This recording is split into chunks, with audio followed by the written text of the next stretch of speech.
Welcome to Let's Talk India and Bleisure. So normally I just talk about a destination, but today I'm going to make this talking about Bleisure and India because I've got Emma Lovell here today joining me. And if you don't know who Emma is the Bleisure Coach and the retreat consultant with a great specialty in India. So I'm very excited about learning more about India travel and India for women in particular.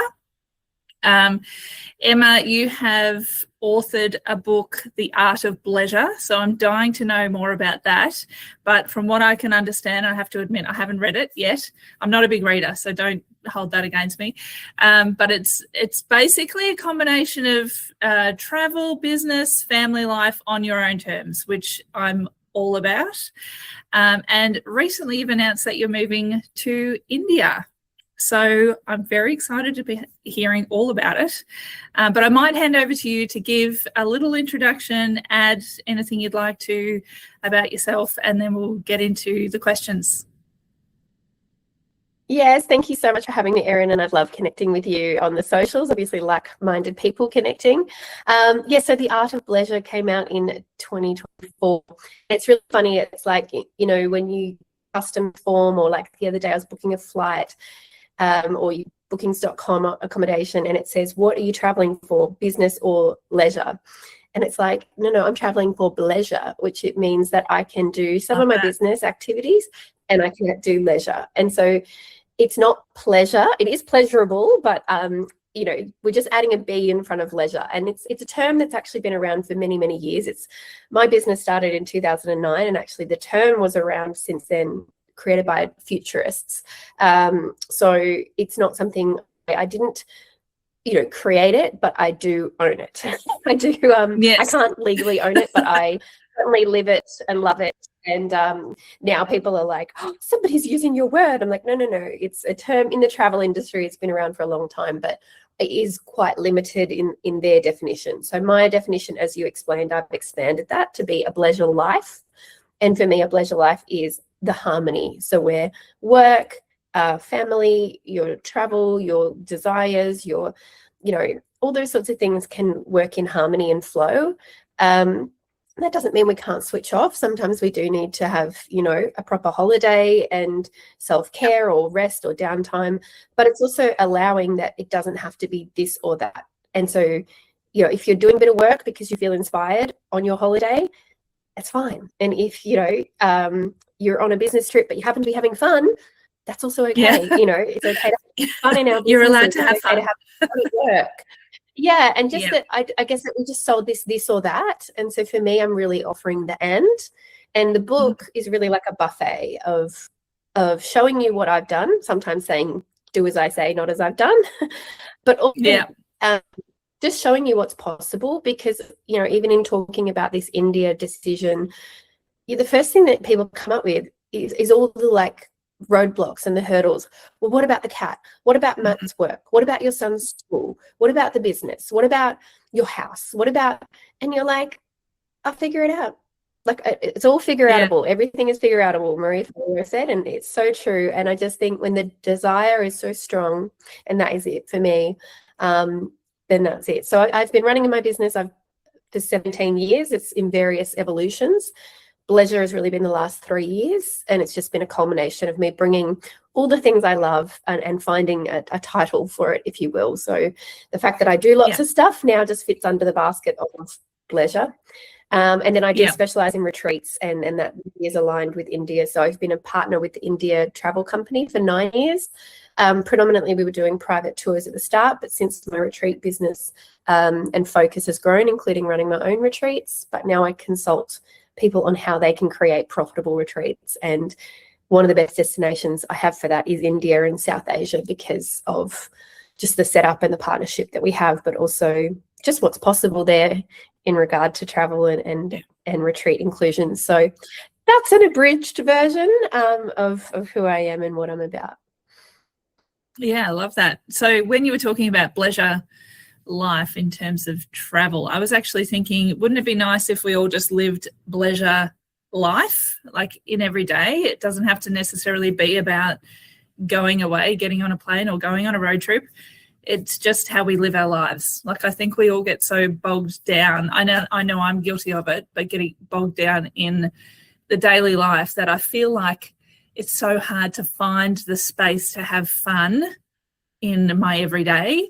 I feel like I have to leave my everyday life, like go away, to be able to have a break and to find that leisure. But wouldn't it be nice if we could just do it where we live, what we're doing, just. Well, and ultimately the Bleisure. So, and I was going to say, Erin, the book is on Audible. So if you are, or Spotify. So if you're an audiobook fan and you find reading a challenge, which I do too. I love walking and driving and listening. So, or even sometimes when I'm, just having something that my eyes are tired. So it's good to have something to listen to sleep. So, but there is a chapter I have about like holidays at home or staycations or seeing your home as the destination. And I'm very fortunate to live on the Gold Coast, which is Australia's #1 holiday destination. But we can still, like I said to a friend last week, she came up and we had a Bleisure day. So we went out for lunch. We know each other through business. We went to the bathhouse.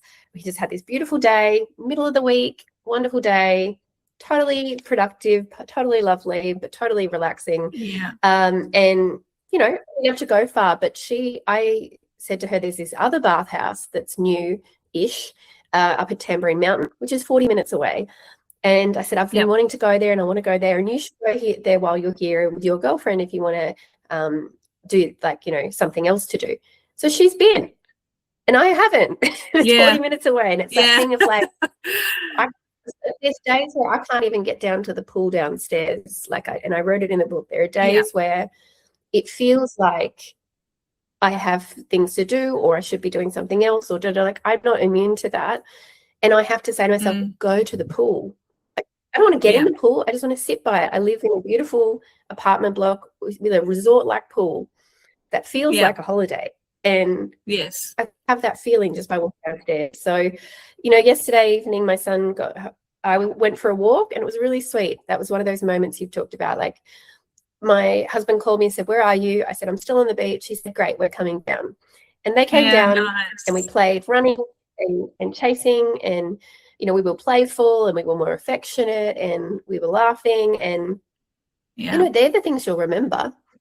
And that was 20 minutes, half an hour out of our day. And who cares about the rest of the day then? That's so true. All you need. It doesn't have to be quantity. It's quality, not quantity. And it's a choice, and Bleisure life really for me is choice and freedom. You do have the freedom to make that choice. I made the choice to stay on the beach to be with them. I made the choice to walk down the stairs. I made the choice to drive up the mountain and go to the thing, those are choices. Absolutely. And to make sure those things are free that I talked about. I'm not saying you have to go spend hundreds on spas and massages and dinners. The best things I've just talked about were free. Yeah, absolutely. It's so true. And it is, my big thing is about choice as well. And I think it's very easy. It's easy to choose not to do those things because there's so many things that stand in the way, which obviously we choose to let them stand in the way. And they, it's that whole thing of we are so quick to find the negatives in something. We actually have to look for the positives and we have to look for the reasons to do things. And as if you can't give up half an hour of your time to go for a nice walk or to sit talking to a friend on the phone or grab a coffee and just have, time to yourself. We are running on this hamster wheel just constantly that, we make life difficult for ourselves. So I am definitely all about choices. I don't always make the right choice. I don't think that's humanly possible all the time. Certainly it's a daily practice. And that's my book isn't a lecture.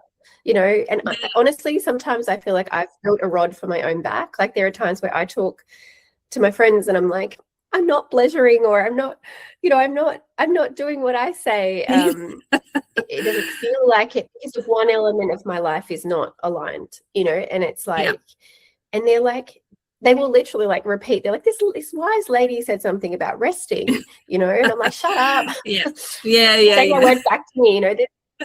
Or there's things in there where I'm like, don't think that because I'm doing all this jet setting, like you'd be amazed at the money that I don't have. You know, like it doesn't take a lot of money. And someone said to me once, she goes, oh, when you're making $250,000 a year in business, then I think you can start telling people how to do this. And I was like, what an interesting thing that A, what an arbitrary number. Why is that number that number?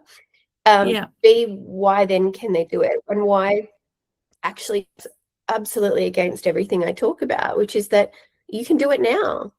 You can do it now. Like, don't wait till you have X and when all these parameters are in place and when all of these things are there. Like, you know, we want to go, we're going to go start of November to India. We have a plan. We have things that we've set in place. And I have no doubt that some of it will not be exactly as we thought. And then I have absolute belief as well that some things will just slot into place. I don't know how it's going to happen, but someone's going to pop up and go, actually, I need a 3-month rental. Can I come stay?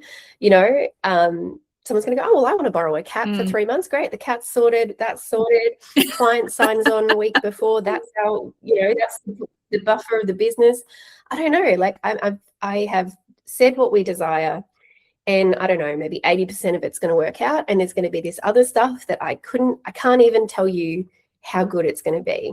And it's just going to happen. But I trust that we have to go and we have to do it now. Yeah, I love that. Can you tell us about this India move? Like, I know a little bit about it because I've been following you on the socials, but like, how did this come about? And like, is this something, I mean, obviously you've been traveling to India for years, and I mean, even tell us a bit about that. What drew you to India? Like, I've been 3 times and I would go back in a heartbeat. I just love it. But you're obviously well invested. So talk to us about India and this big move for you all. Yeah, I think I'm in a relationship with India. Like I've got this vision for a book now where it's like I fell in love with the country and not a person, but I'm like, you know, I'm like the bridesmaid of India or something. Like I'm involved. And someone used to call me that, the unofficial bridesmaid of India, because I was always going to weddings. But I went when I was 17 with my dad. He went for a conference and 3 weeks before said, do you want to come? I was like, sure. I thought it was one of those things, and this is what I think will put India as like a later in life thing. So I was like, I'll 100% go, but it was like, I don't know, when I'm older. At the time I was 17, so everything's older. But, you know, like I pictured myself a lot older. And I think that's what people do, that India is a later life thing, but not realizing, as you know, it's everything. The monuments are huge. Like it takes a lot of exertion. Obviously, it's also quite confronting. And if you're going, you're very set in your ways, it's going to be more confronting. And you want to be able to do it comfortably. So I say to people, bring it forward. But anyway, I went when I was 17. I stayed in a palace. I met the king. I rode an elephant through the palace gardens. I wore saris. I danced in the streets. I was treated like a princess. I don't understand what's not to love. So obviously I got one very, very one side of India. But I loved everything. Like the moment we landed, the chaos and the calm, I went straight up to them. The car ride to the hotel was like, oh, and then I stood on the rooftop of our hotel in Mumbai, like looking at the city, and was just like, I felt so calm, and I was like, so much noise and all that, but I loved it. It's just like this, I mean, I'm getting shivers. It's like a melting pot. And so I just fell in love with it really quickly. But what I fell in love with was the people, and like we were offered invitations of places to stay, places to go. We were like, people wanted to host us. They wanted to show us their culture. Like very insistent when I visited a home, and they say like, you can come and stay again. And so me being 18-year-old was like, hey dad, that person said I could go stay with their family. I'm going to go back. and he's like, like you're crazy kind of thing. But I'm like, they offered, why would I not go? And so I went and stayed with this family on the way to, I did a gap year in London, and that just, you know, kind of strengthened the connection. And then I met more people. I get invited for a wedding. I meet more people. I get invited for this activity. And I just kept being called back. But in 2017, I took my husband over, and a friend was actually working with this company, Indusbound. at the time take me to India, and he sort of saw, I guess, in me the love of India and the knowledge and experience. And so we got them to do a package itinerary for us, and it was so beautiful, blew us away. He just took care of everything. I was like, oh my gosh, you can travel like this. And I'd said what we wanted to do, but the way that he did the logistics and the service and everything. And so after that trip, he said, would you be the Australian representative and try to bring more people to India? So that's been that ever since. So I earn a commission through doing that. And, you know, my job is just to talk about how wonderful India is. But the move bit, I mean, I just saw that at some point we would spend a chunk of time there. I didn't know when that would be. And then what made it happen was that actually my husband got offered a job, he went for a job in January in the Bahamas. And that would have been us moving there permanently, indefinitely, but at least a couple of years. He's worked in the Bahamas before. He's a marine biologist, had connections at the place. So, and I mentally had packed and moved us there in 15 minutes. So then the recruitment process kind of dragged out. It's still kind of open-ended. I don't know if they've found anyone, but we weren't hearing back. And I just was like, I can't go back from this, like changing our lives, uprooting our lives to, oh, well, life as usual. Like son's now in school, husband's doing his work. I just run the business. My business is very exciting, but, you know, we've been on the Gold Coast 10 years, and I think I just was like, I need an adventure. That was such a carrot that was dangled. And so I was in India in March, and I just felt so happy, so alive, so radiant, so at home. Everybody sees that in me. Like I just light up when I'm talking about it, and I'm there. The only thing was that my husband and son weren't there, and I missed them terribly. So I was like, well, if Matt and Finn are here, my heart is so full. Like I'm in my heart home, and I've got my heart with me. And so I just said, if this job doesn't come off, we're going to India. And it wasn't really, it was a conversation, but it wasn't. So I thought you hadn't decided. I was like, the idea landed in my head. We were going, and my husband knows that, but we just make a plan and discuss how it would work. And originally I wanted 6 months, but you know, I just see that this is us planting some roots and planting some seeds, planting some roots, and we'll kind of do chunks in the future as the businesses do continue. Yeah. Fantastic. So where will you be based, and what are you doing there? Are you just sort of relocating to continue doing what you're doing, or have you got a special role there? Yeah, so like base will be Delhi, but already like the first 6 weeks are booked up with stuff. So we'll arrive at Diwali, which is amazing. It's the Festival of Lights. So it's a really kind of divine time to be arriving.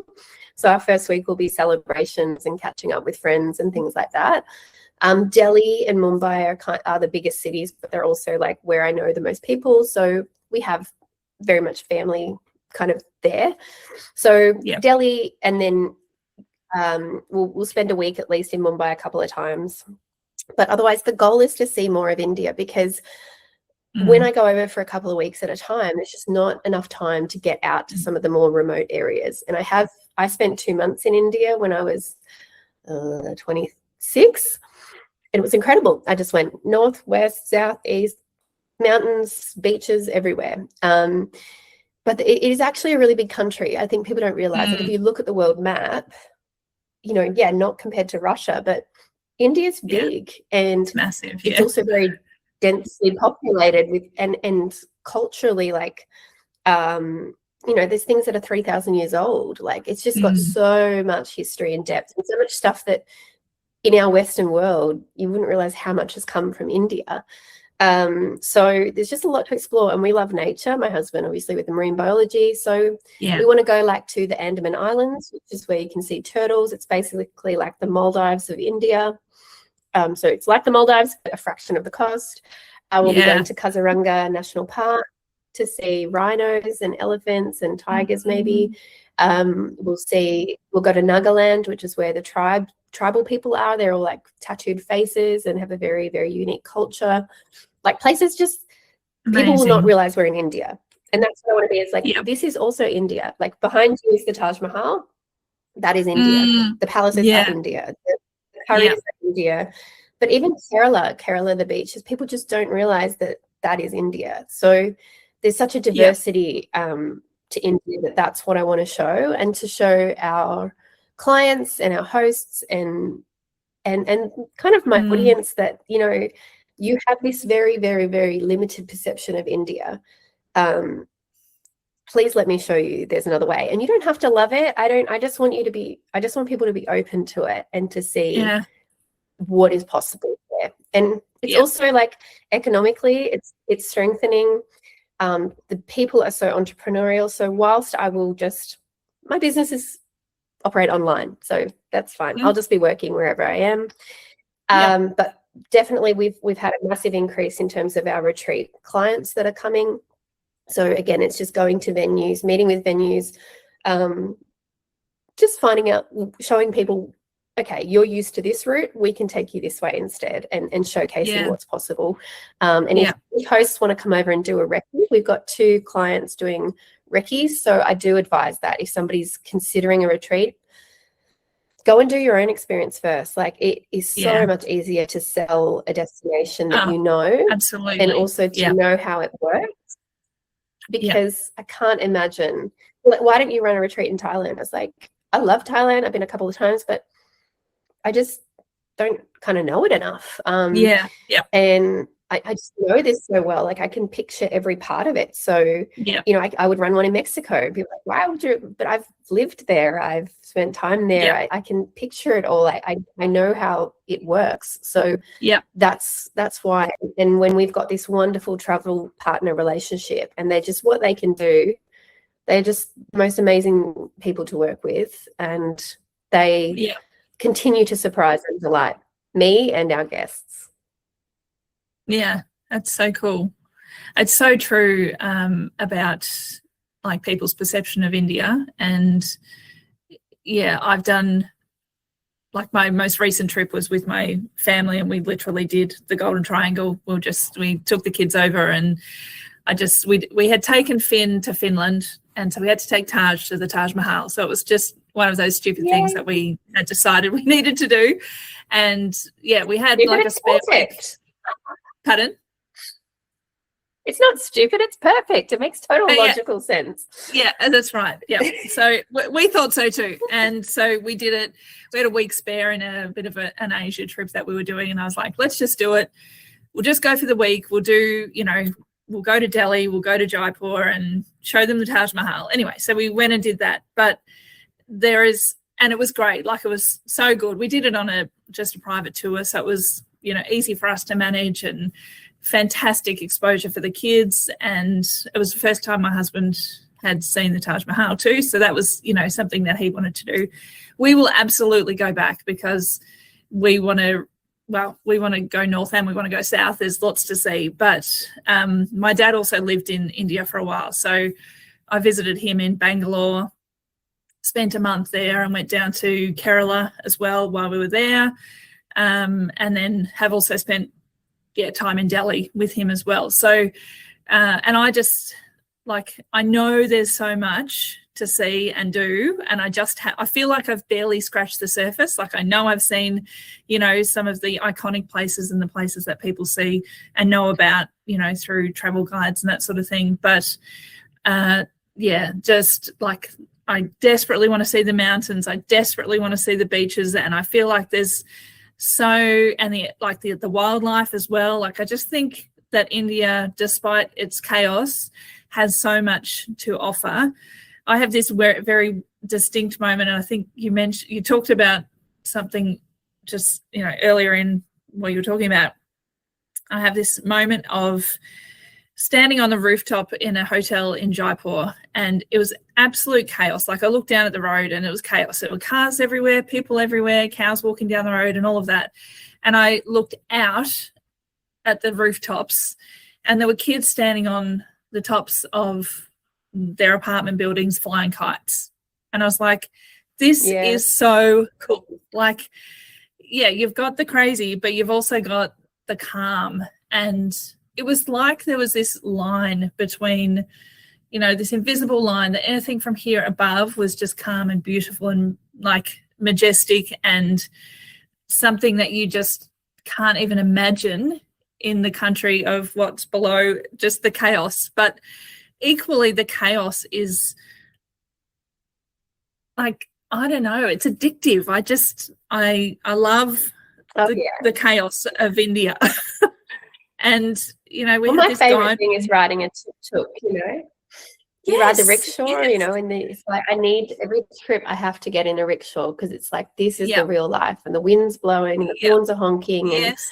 And the first time we took Finn in a rickshaw, he fell asleep. He fell asleep after 5 minutes. I thought he was a little scared. He was like wide-eyed looking around. And then I looked down and he'd fallen asleep and he just fell asleep. And I was like, that's my boy. Like, this is, because we were calm. Yeah. You know, so he was calm, and it's real Yeah. life. It is, we have this other, you know, family thing now that ever since we had this guide that said to us, he said, when you're crossing a road, walk like a cow. And we're like, huh? And he's like, well, you know, they'll treat you like kings. They're not going to hurt a cow. But if you walk like a chicken, they'll run you over. And so, like, just that, it just was so logical. And so we like, the kids were a little bit scared about walking like cows across the road. So we moved our way across these stupidly massive, busy, chaotic roads. Yeah. And we're fine. And the kids, like, I know that they will remember that forever. And ever since we've travelled and we've been in different places where the roads are a bit chaotic, like lots of Asian countries, they're like, fine, we're walking like cows. We just move, we just go, we just walk. And I'm like, yes, because nobody's actually more skilled drivers than us. Yes, and they're not actually drive around out to hurt us. They're like, slow.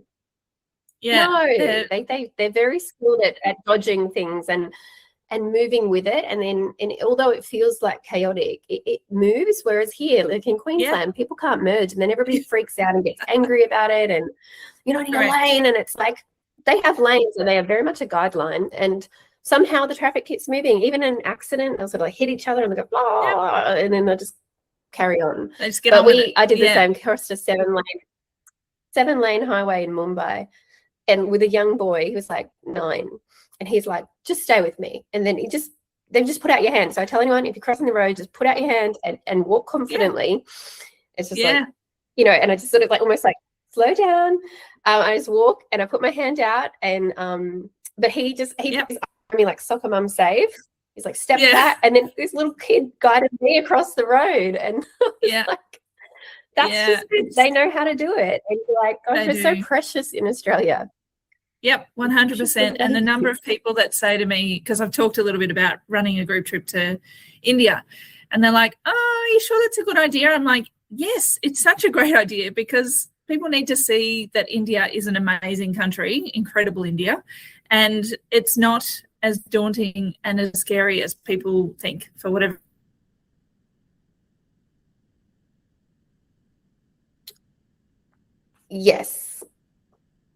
reason. There's so much, like, it's just me and my voice. I would love you to share with my audience in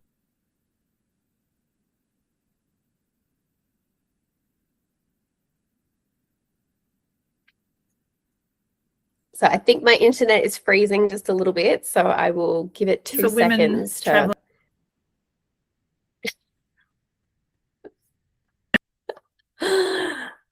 Hopefully we're back. Let me know if you can hear me. Sorry. The internet is better in India than this, so that's one selling point. Yeah. Can you hear me now? Okay.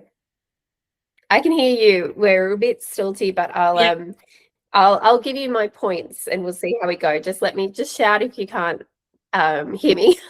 We'll see how the recording comes out, but we'll play along. So yeah, first and foremost, one of the best ways to see India as a woman would be going with a trusted person. So if you're going to go with Erin, she's going to have organized it. She's going to be working with a trusted travel partner, and that is exactly, you know, in Disbound, we're very smart. My wonderful partner Pankaj there, he's like, saw that people are nervous about working with a culture, especially India. Unfortunately, there's, you know, misconception, but he knows that that's why we have me as the Australian representative. And so you're trusting that you're not just sending money into the abyss. Like, oh, I've talked to Emma. Emma works with them. I have a physical picture of her being there.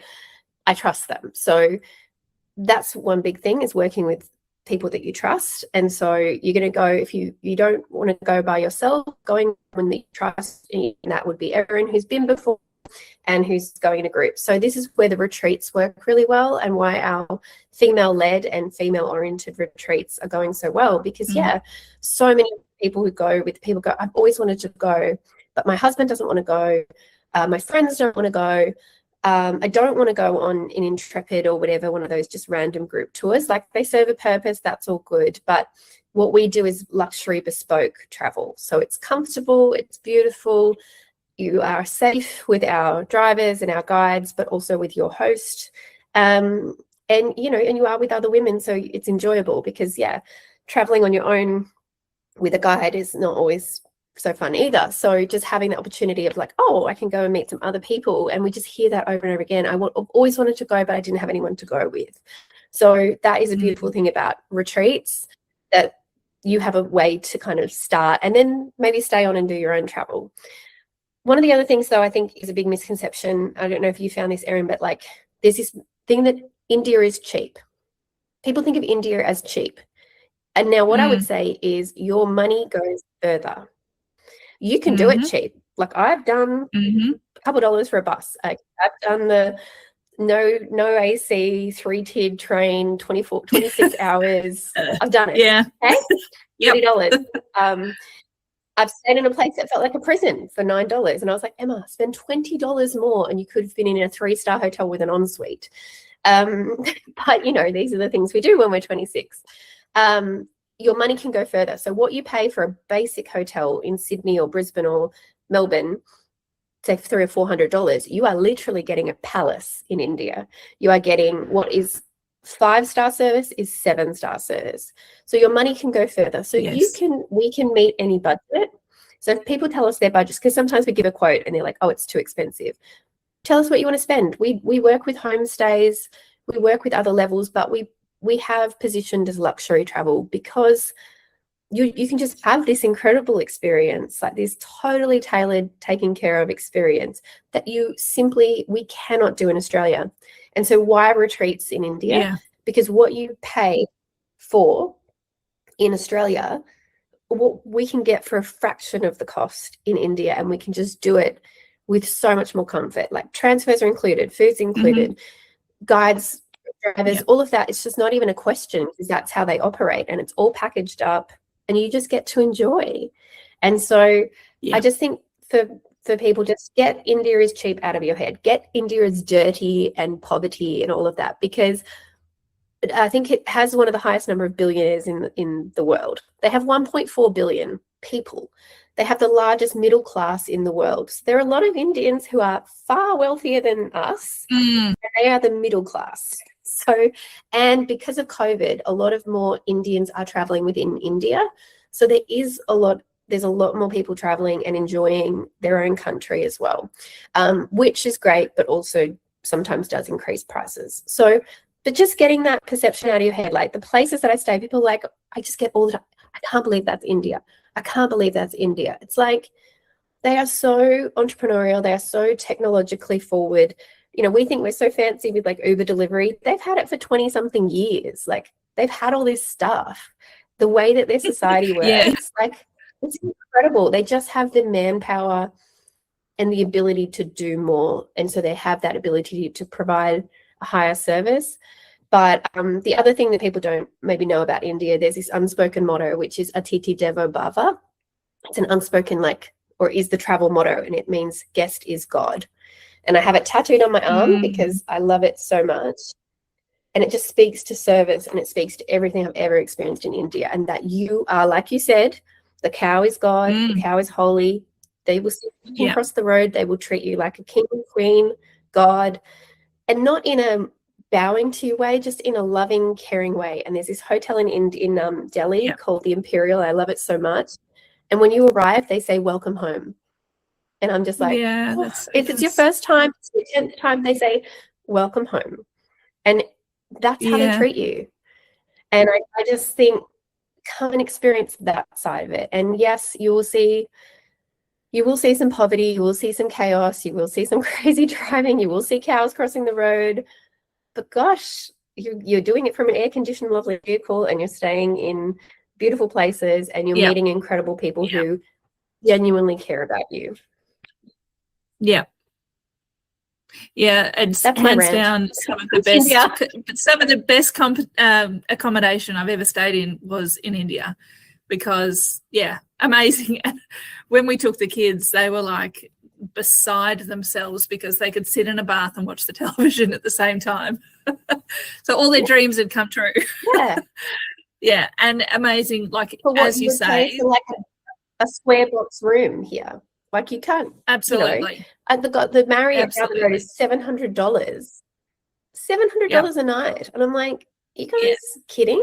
Like, I could never, I can't justify that now because I know what is possible. And I'm like, you guys aren't, you have no idea what service is. Like, you cannot justify that rate for what you provide. Yeah. Yeah. Yeah. Our guides that we've had have just been, they couldn't do enough for us. They're amazing. And the drivers are beautiful, and everyone, we haven't had a bad experience. I've not had a bad experience in India. Just, it's phenomenal. And much easier than. I'll say something about safety. Yeah. Because I know female safety is a concern, of course. But again, you're most likely going to be going with a trusted provider, with a group. Do look out for those things. But also, common sense prevails. I think at times we do riskier, sillier things at home than we would. Like, I just don't go out in Delhi at night by myself. I wouldn't. If I do get Ubers, I often because of my relationship with my company, like I provided a driver, but if I got an Uber, I would call a friend while I'm there. Like I would have somebody's contact or whatever. I let them know I'm in the car and all that stuff. I don't go places by myself, really. I did have a day where like I went out in Old Delhi. Old Delhi is like a series of laneways. It's all like really little people are driving motorbikes down laneways. It's the old part of Delhi, and it's very compact. And I don't know, I did have a moment where I was like, I am alone. And I hadn't for so many years, because I've been going with retreats, I've been going with my family, taking clients. I'm often with a friend or someone from India. I was like, I am on my own. And I had this very like daunting feeling, but I just, was like, okay, I'll keep walking and I'll look around and I'll be aware of my surroundings. And what happened was people were helpful. I didn't know how to cross the road.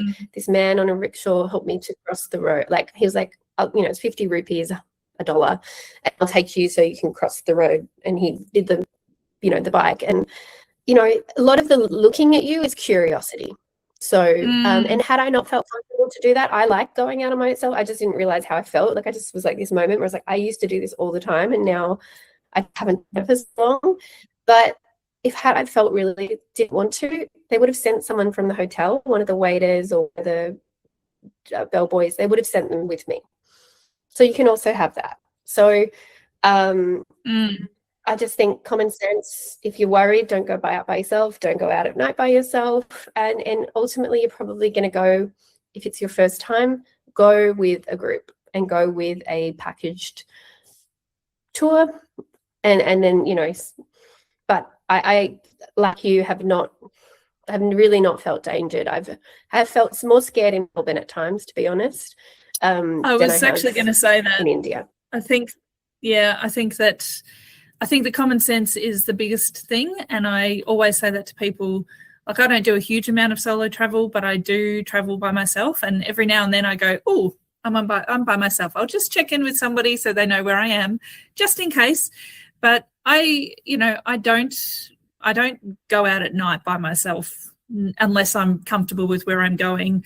I am aware of my surroundings. I make sure I've got my phone, and I might be talking to somebody, and if I'm a bit worried, I'll get on the phone and pretend that I'm just a couple of minutes away, or,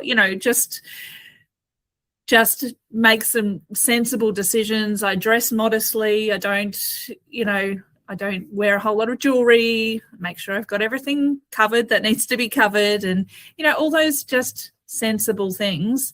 Which I absolutely would agree with you, Emma. There's places in Melbourne that I would not walk around at night by myself, or you know, Sydney or wherever you are. Actually, like even in small towns these days, you know, you've just got to be sensible. I actually don't see that it's any different as a female traveling by themselves. And I think also I just think the older we get, aren't you? Because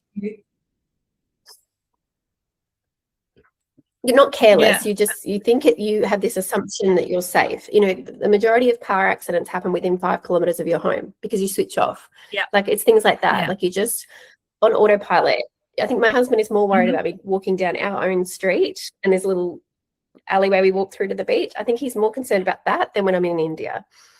Like, Yeah. honestly. Yeah. And so, yeah, I think just that misconception, I think it's really sad. You know, and I think as well it is the staring and the curiosity. So I think just be aware that we look very different to them.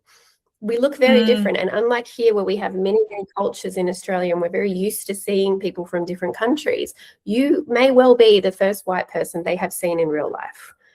And it is a fascination and a curiosity. And if you're uncomfortable, move away. That's what I do. But otherwise, I just take it as like, I'm like the interested. They also make eye contact. They'll kind of nod. We're a bit Western, a bit funny sometimes with interaction.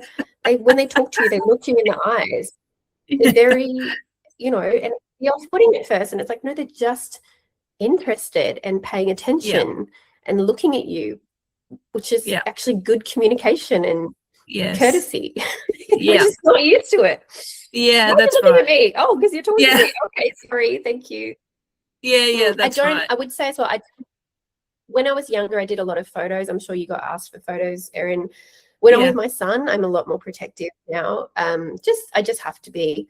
But also just, I don't know, I probably was a little bit, it's hard. Like if it's a woman and a child, I might think about it. But also if you start taking photos, especially at a monument, you know, then more people ask for photos and it actually can take up a lot of time. So again, I know it's curiosity and things like that. Like it's very strange. It's like being a celebrity, but you also just sort of go, why do they want photo? What are they doing with it? Appreciate it. But I just sort of say to my group, like, just from ease of moving and things like that, like it creates a bit of a fuss. So they're probably going to take a photo of you. You can't really stop that. But we don't pose photos as much anymore. I got fully like mobbed at the Taj Mahal. Like I was there for like 20 minutes on the platform when I went with my dad the first time. So, you know, it's a bit like when you're 17, this is fun. But now I'm like, what do we need to be a little bit more protective of myself and my image. And well, and I think those sorts of things. And that has changed over the years with technology, and you know, you don't know where those photos will end up, and that was not a thing. I'm 6 foot, so I am very interesting to Indian people. And when we went over with the kids, my youngest son is a redhead, so I just said to him, just wear a hat, you know. I said, just wear a hat, because then you'll just have less attention. He's going, why? Is it like, well, they want to do something? I said, no, they won't want to do anything apart from look at you. And I know that will make you feel uncomfortable. So just wear a hat and it'll be fine. They'll just look at your gigantic mother instead. And it was fine. But I think it's those sort of things to just be aware of. It's a bit like the way you dress. Well, if you are dressing, you know, in a way that's quite revealing, of course they're going to look. You know, and if that makes you feel uncomfortable, we'll do something about it. So it's just that common sense and awareness, I think, really, isn't it? And I don't think you have to be like, people make a thing about that sometimes. I wear sleeve to the, you know, and my friend and I have started saying this. I'm like, I bought this, I'm wearing a dress that I bought in Delhi in Khan Market. I said, I honestly am just going to take my suitcase half full or take like 3 outfits, because the clothes are wonderful. It's it can be very affordable. And the clothes there are suited to the type of travel you're going to do. So those loose pants, you know, those sort of loose trousers, cotton trousers, linen tops, you know, and they're beautiful. They've got they're very elegant. Like Indian fashion is very elegant Flattering. and makes people look very nice. Yeah. So leave space in your bag to buy a few things. It's fun to wear. They're bright colors, they're beautiful designs.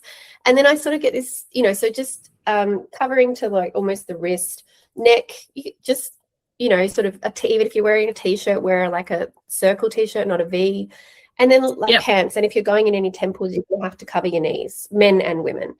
And I just think that then you're going to be, it's light, the fabrics are light, it's going to be easy. But I also found that I've had very few people over the years have said, isn't wearing their clothes cultural appropriation? And I'm like, no, it's cultural appreciation. And I have many wonderful Indian friends. Never have they said anything. If anything, they've said, thank you for appreciating thank you for wearing our fashion. You look wonderful in the Indian clothes. And we went to my group, a couple of people did wear outfits on my last retreat when we went to the Golden Temple in Amritsar. And they came over and they said to our guide something, and we were inside the area where they do all the service, and they said, oh, they want you to come over and see where they're doing the cooking. They just love that you're wearing Indian dress and they wanted you to come and see this. So nice. We're so grateful that we were appreciating the culture. And then we got invited in another section to have a chai with them.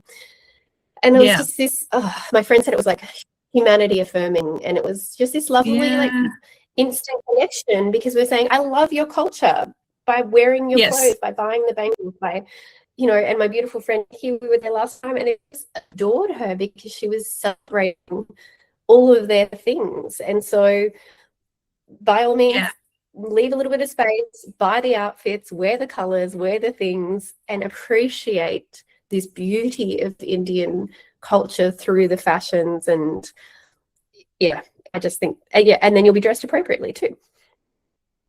Yeah, exactly. It's so true. Okay, tell us where you would go.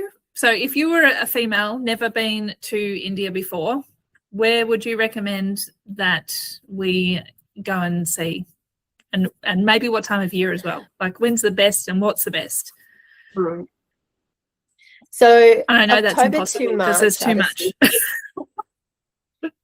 So it's very easy. First timers is easy. I would give you 2 weeks, and I would do what you did, Golden Triangle. Like, you know, some of my Indian friends like, everybody wants to do that. I'm like, but you're not going to go to Paris and not see the Eiffel Tower. You're not going to New York and not seeing the Statue of Liberty. You know, people come to Australia, they go to Great Barrier Reef. I didn't go to the Great Barrier Reef till I was like 25.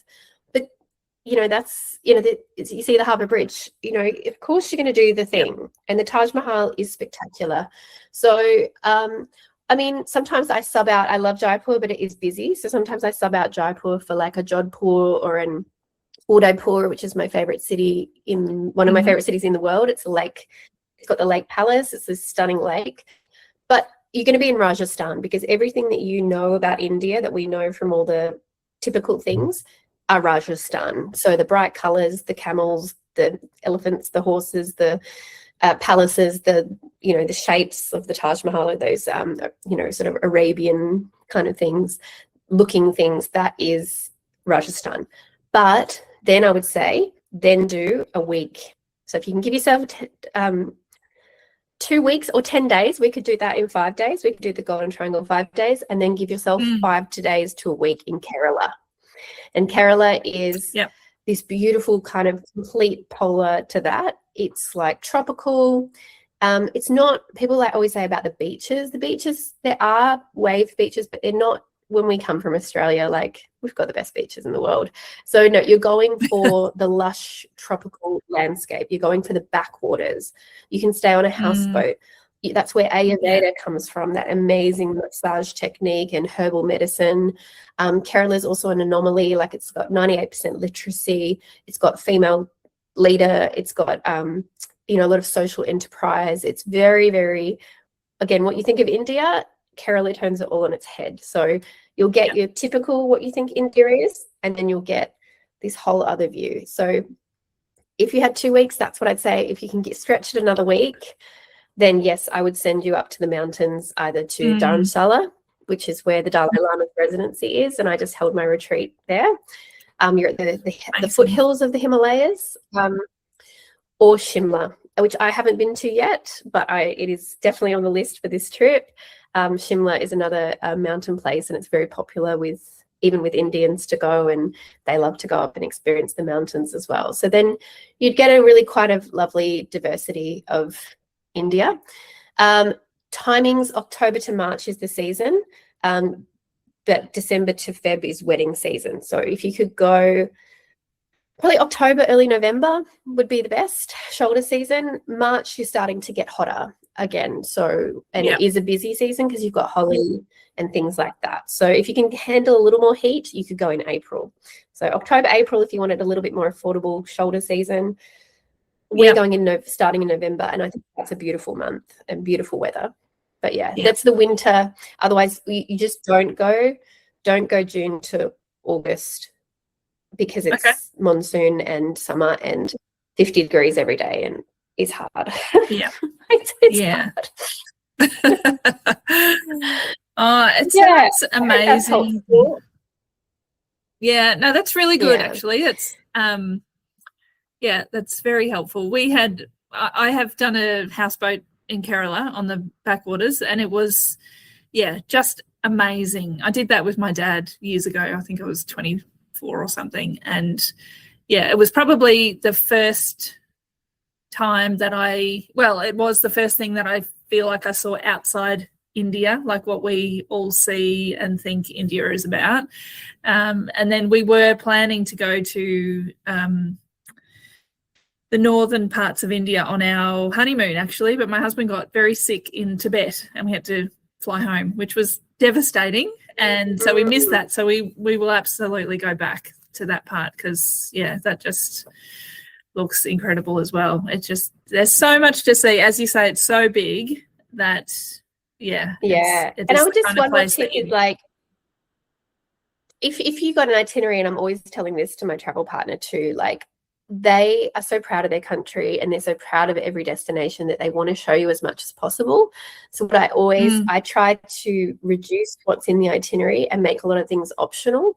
So I would just say, like, even in Agra, you have the Taj Mahal, you have the Red Fort, you have the Baby Taj, you have there's a Fatehpur Sikri, which is this like abandoned city that they sort of refound, and like there's so much, but people get a bit fatigued. But then they don't want to let their guide down or their driver down and say no. So I'd say just as much as you want to, like, the driving does take time. The destinations take time. Just give yourself do a little less.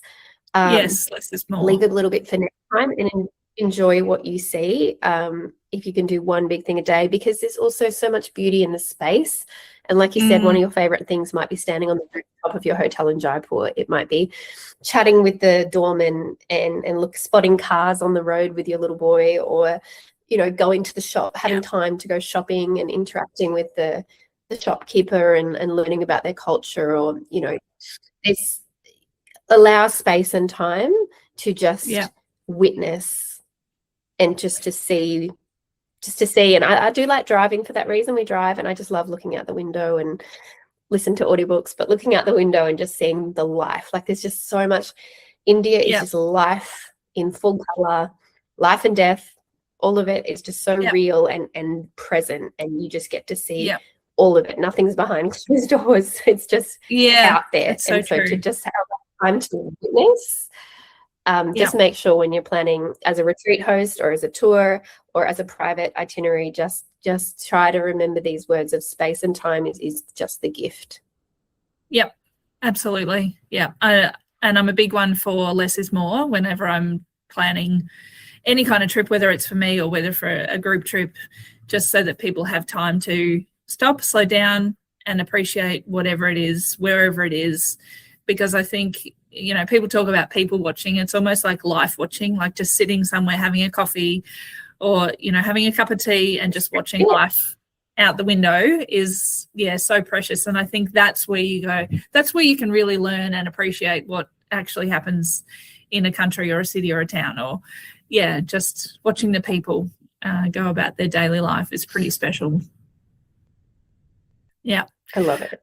Yeah. Okay. I've got 2 more questions for you. First one, and this can be really quick because I know we've talked about lots about India, and I love that, and I could keep talking about India forever.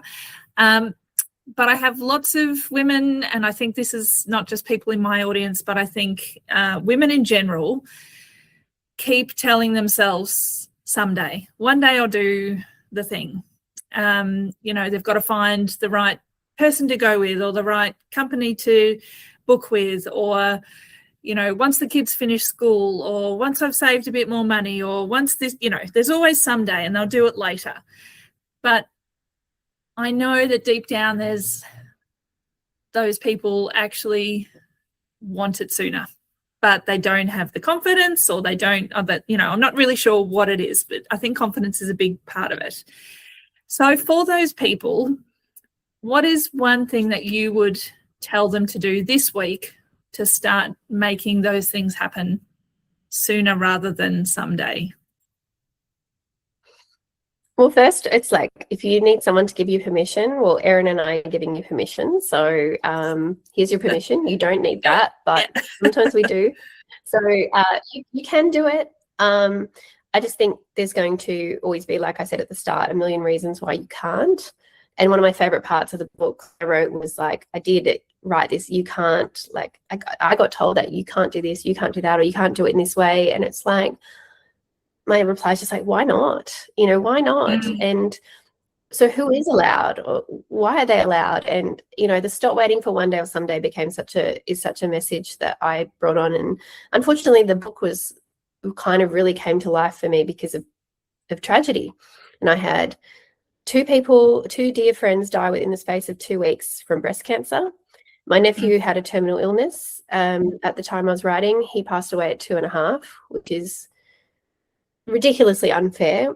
2 days ago, a little boy, a friend of my brother's family, died at 7 from brain cancer. Like, I'm sorry. And my grandmother died that same year too. And I just think we just don't have the time that we think we have always. Yeah. That's not to scare anyone. It's a reality. And unfortunately, sometimes we get that reality check in our face. And so there's not going to be a perfect time. There's never a perfect time. So you have to take the first step. And the first step is permission. And the second step, I would say, is write your dreams down, like make them or announce them. Like I said, I don't have everything ready for India, but I knew I had to make a public declaration for it to start to come into life and to come into reality. Yeah. So write it on a post-it. I am going to India. Write it on a post-it. I am going to have that good weekend. Write it on a post-it. And then things start to fall into place. You don't have to know every step of the way, but you do have to know the goal. And so write down your goals, write down your dreams, write down your desires. And I'm not saying go next week, but you don't know how quickly some of these things can come into fruition when you allow them to. But as you said, you cannot be putting it off for one day or someday, because it just might not come. And I choose to say, why not? Yeah. Love that. Yeah. Do it. That's brilliant. Okay, Emma, I won't give you much longer. I know, it's so annoying. Just do it. Yeah, just do it. Just say yes. Yep. Where can people follow you? How can everyone follow what you're doing and where you're at? The journey. Yeah. So Instagram will be where you'll see a lot of the India journey.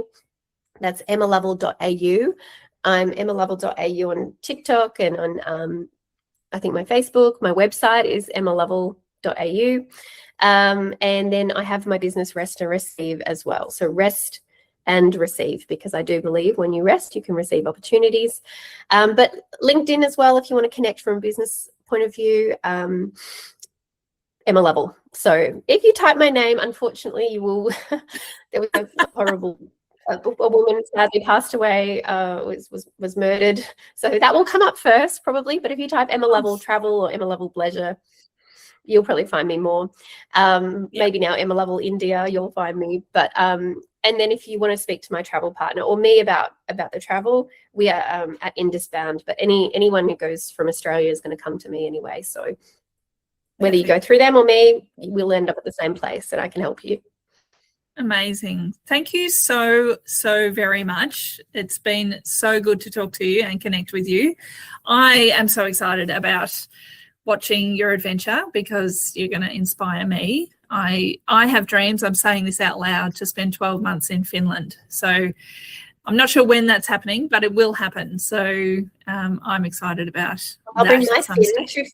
I've got the goal too. I will bring my fin to Finland. And I must say, Yes. you know, you took Finn to Finland and Taj to the Taj. Well, I also we went out of our way in America. I was searching for a place and we happened to find there's a town in America called Lovell. And so I went, my name is Emma Lovell, and we found the town of Lovell in Wyoming.